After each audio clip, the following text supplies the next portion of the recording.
Hello, welcome to the Wycliffe Library. I'm Miss Lori, and this is a Tween Time Book Talk. Today I have two books I'd like to talk to you about. One, The Canyon's Edge by Dusty Bowling, and the other, Upside Down in the Middle of Nowhere by Julie T. Lamanna. Both books, an incredibly emotional ride. So let me start with The Canyon's Edge. I finished this book in a couple hours last weekend for two reasons. One, it was so good. The story is so good. It's so heart-wrenching. The other is the fact that it is a novel in verse. While it has novel in verse, it also has many other poetic type of situations in the book. So for example, this one right here is a haiku. So the story begins with our main character. Her name is Nora. It's her birthday, but it also happens to be the first anniversary of the death of her mother. And it was a tragic death. It was in a restaurant. They were celebrating Nora's birthday, and a shooter comes into the restaurant. The mother recognizes it and pushes Nora underneath the table to save her life. Several people were shot and killed that day, including her mother. So it's incredible tragedy, and poor Nora and her father are struggling to get back to what people might consider normal. I would like to read a couple things to you. I would say that when I was reading this book, I initially thought this is going to be a tough one for middle school readers to get through, not just because of the content, but because of some of the poetry. But the more I got into the book, the more I realized that really anybody should read it, could and should. Middle school, junior high, high school, parents. When you read Dusty's words, you understand the pain that poor Nora is going through, and I think it best comes across in poetry as opposed to just straight writing. What happens is it's the first anniversary of her mother's death. Mom and Dad were professional climbers, mountain climbers, cliff climbers. They were big outdoor people. So on this day, Nora's birthday, her dad decides that they're going to go to a canyon in the middle of nowhere, and they're going to climb. So they get there. They have a little bit of discussion on the way there. They get there, they start climbing, and Nora and her dad have just had an argument. They argue. As they're arguing, they feel the ground begin to shake, rumbling, and Nora knows something big is happening. Something within the earth is happening.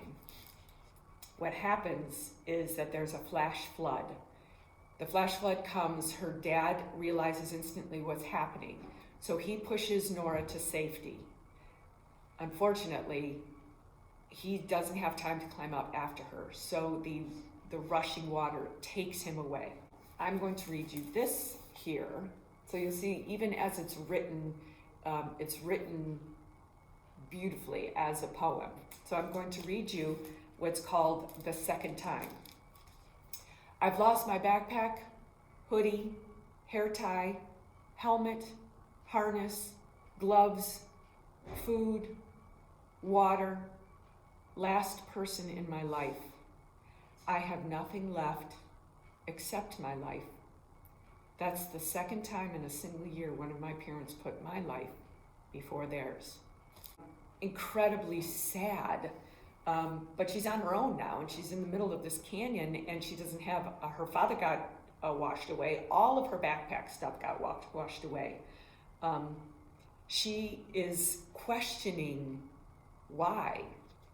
So one of the later, just a few pages later, you get this, and at the top of each, it's not really even a chapter, you can't call it chapters, but each little section, you'll see there's a little title here. So this one is One Raging River, and then this one says What If. So every page has something that gets you thinking about what might be written on that page.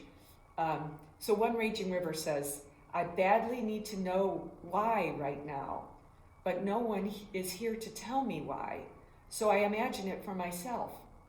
I remember those dark mountains to the west. I picture rain running down the sides of the mountain in hundreds of small streams, which become tens of brooks, which become a few creeks, which become one raging river in a previously dry riverbed that gradually deepens into a narrow slot canyon. One raging river that washes my father away. So this is how it's written. It's almost as if it's a graphic novel without pictures, because this creates the picture. So very, very moving. The last thing I'd like to read to you, and just give you a little bit of an idea of what each one of these pages, as it tells the story, looks like. And this one is called Anger. It's a haiku. So if you remember what a haiku is, it's the syllables per line, 5, 7, 5. So here's the haiku that explains anger. Watch your anger cues. Heart racing, body shaking. Breath out of control. The story, what this poor girl goes through to try and save herself and find her father, is one enormous adventure. I really hope that you pick this one up, The Canyon's Edge by Dusty Bowling. You will not be sorry. So the second book I'd like to talk to you about is Upside Down in the Middle of Nowhere by Julie T. Lamanna. This is a book that I read years ago, and it really enlightened me on what is, or was, Hurricane Katrina, which occurred in 2005. And while I was alive, and I saw the news stories about it and heard how horrible it was, because I had no, I live in Ohio. I didn't know anyone who lived in Louisiana, New Orleans.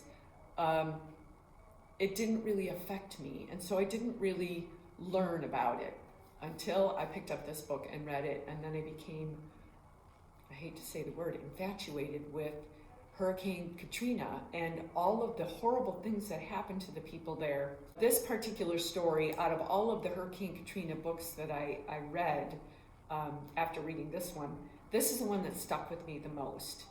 So this one begins with again, a birthday, so there's another connection between the stories,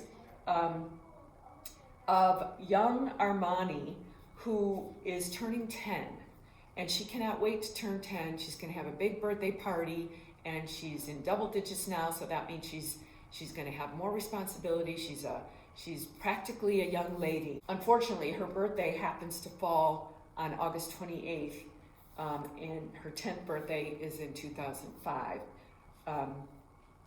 News had been going around and around about this big storm that was coming, and nobody really paid much attention to it except Armani's grandma, who had a feeling within her that this was going to be a bad storm. What I'd like to read to you is, it's a little bit long, but not too long. I want you to get the feeling of desperation before the storm hits. And then after I'm done reading, I hope that will give you enough of a tease to want to read the rest of the story, which happens when the storm hits and after. And it is Armani's story and her family's story for sure. So let me start here, page 66. I'm going to skip around a little bit so that I can get you the conversation of the family that's occurring. So T-Bone is Armani's uncle, and he is there at Armani's house. T-Bone, Mr. Charlie hollered. Mr. Charlie is a neighbor. He ran over to where Uncle T-Bone was stirring the jambalaya pot. They were going to have jambalaya for her birthday. Hey man, what's up? My uncle said. Mr. Charlie looked around the yard at all of us. Don't y'all know what's going on out there? He pointed with his thumb toward our fence. Spit flew out of his mouth every time he said something. His eyes got narrow like little slits, and he started shaking his head back and forth. "Charlie, calm down," Daddy said, stepping closer to the man. "Ain't y'all got no sense?" Mr. Charlie whispered Spit at Daddy, looking up over his shoulder at us kids. In a lower, not-so-spitty voice, he said, "Look, man, I ain't trying to scare y'all, but the mayor's telling everyone to get out of New Orleans. Ain't y'all been watching the news?" "Slow down, Charlie, and tell me what's happening." Daddy's voice was calm, but his words came out in a hurry. Mr. Charlie took a deep breath. "About an hour ago, Mayor Nagin came on the TV and ordered an evacuation of the entire city. They're telling everybody to leave. The hurricane's a Cat 5, bro. Y'all best get them kids out of the 9s. There ain't much time." Mr. Charlie was talking fast and spit was flying all over the place. I could barely keep up. Something bad was happening, something real bad. "Category 5, Daddy said. "Are you sure, Charlie? A Category 5 wouldn't wipe New Orleans off the map." I started to breathe faster.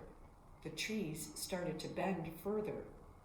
"Man," Uncle T-Bone said, shaking his head from side to side, "this happens every time. They tell us it's going to be the big one, and it turns out to be nothing but a storm. It don't do nothing but cause confusion and cost money I ain't got. You know what I'm saying?" Mr. Charlie says, "It don't look good, man. I'm serious. Y'all need to get those kids somewhere safe." "I can't." Daddy was rubbing his head with his eyes squeezed shut. "I don't have room for Catherine and all the kids in my truck, and I've got Mama Jean to worry about." "Look, man," Uncle T-Bone said, "we can load up my cart too. You know I ain't going to be leaving you hanging, bro." "T-Bone, George, look, you don't understand." Mr. Charlie shook his head. "The mayor can say leave New Orleans all he wants. Y'all won't never get out of the city now. It's too late." The man sounded pitiful, standing there shaking his big old hanging head, talking in circles, looking at the ground. "Charlie, what do you mean it's too late?" Daddy says. "There ain't no leaving New Orleans, George. Nobody can get out of the city, not nobody. Ever since the mayor ordered the evacuation, there ain't nothing but wall-to-wall cars on the interstate." The longer Mr. Charlie talked, the higher his voice got. "I talked to a buddy of mine from Gentilly about 30 minutes ago. He left at 10 o'clock this morning and still sat so long he about ran out of gas. The interstate's deadlocked, man. He turned his car around and came back.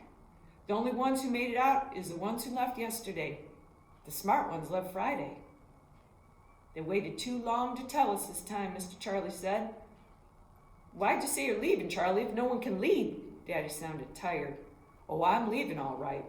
I ain't going to be caught with my pants down. I'm taking my old lady and the kids and getting somewhere safe while I can. We ain't staying down here in the lower 9s, man. Do y'all know what's going to happen if those levees break?" Daddy cleared his throat. His eyes were heavy. "I still don't understand where you're going." "To the Superdome, bro." Lots of spit went flying. "They're calling it the refuge of last resort. Can you believe that?" He nervous laughed. "Radio says anyone who can't get out of the city can come hang out there till the storm passes. My old lady packed us some food and drinks. She figured it'd be best to stay at the Dome, you know, just to be safe with the kids and all. Look, man, I best be going." He gave Uncle T-Bone a handshake hug and patted him on the back. "Don't stay here, T. It ain't gonna be good, man. Seriously, go to the Dome." Then the man left as quick as he'd come. Nobody moved or said a word. We all stayed put, pondering on what Miss Charlie said. The old screen door slammed shut. Kayla hurried into the yard, all but tripping over her own clumsy feet. "The lights runned out, Daddy, the lights runned out." "Oh no," Daddy said. "I think we just lost power." Wow. And that is the beginning of Hurricane Katrina. The middle and the end of Hurricane Katrina, and this book is so incredibly adventurous, sad, hopeful, full of heroism. If that's the kind of story you like to read and you'd like to know a little bit about what occurred in 2005 on August 28th, read this book. I promise, again, you will not be disappointed. Thanks for listening. Have a wonderful day. Come visit us at the Wycliffe Library.